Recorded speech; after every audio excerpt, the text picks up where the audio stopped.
કચ્છને વર્ષોની જહેમત અને અસંખ્ય રૂપિયાના ખર્ચે નર્મદાનું પાણી તો મળ્યું, પરંતુ છાસવારે તૂટી જતી પાઇપલાઇનના અને કારણે અવારનવાર પાણીની તંગી સર્જાય છે।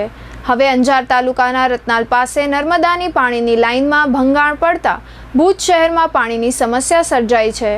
જો કે દિવસ રાત્રિ સુધી આ લાઇનનું મરમ્મતનું કાર્ય હાથ ધરવામાં આવતા આજે મોડી રાત્રિ સુધી આ લાઇન પૂર્વવત થઈ જાય તો ભુજ શહેરને જલ્દીથી પાણી વિતરણ કરવામાં આવશે।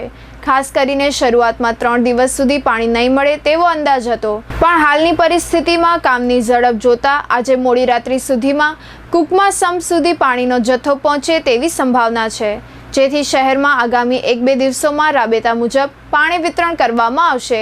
ભુજ નગરપાલિકાના ઉપનગરપતિ ઘનશ્યામ ઠક્કરે આ અંગે ચંચળ ન્યૂઝ સાથે વાત કરી હતી। ભુજ શહેરની અંદરમાં અત્યારે આપણે નર્મદા આધારિત પાણી વિતરણ કરીએ છીએ।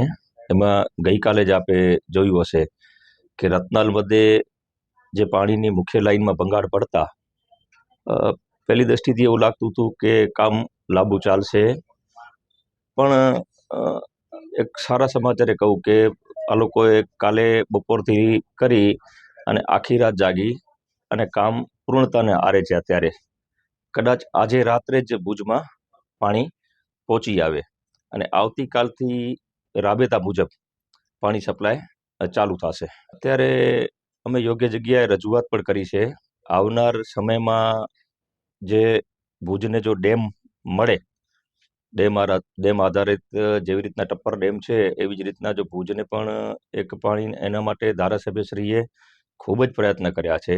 એવું લાગે છે કે આવનાર સમયમાં એ ડેમનો પણ પૂર્ણ થશે અને બીજા એરવાલમાંથી જે કનેક્શનો લેવાના છે એની પણ માંગણી કરી છે। બધું એ પ્રોસેસમાં છે અને અત્યારે થોડી ઘડી આ લાઈનોના કારણે અથવા ક્યાંક લાઇટના પ્રોબ્લેમ હોય છે એના કારણે તકલીફ પડી છે। તકલીફ બદલ ભુજ શહેરની જનતા અને ભુજ શહેરની પ્રજાનું હું ક્ષમા યાચના કરું છું, પણ આવનાર સમયમાં તકલીફ ન પડે એવા ચોક્કસ ભુજ નગરપાલિકાના પ્રયત્નો રહેશે।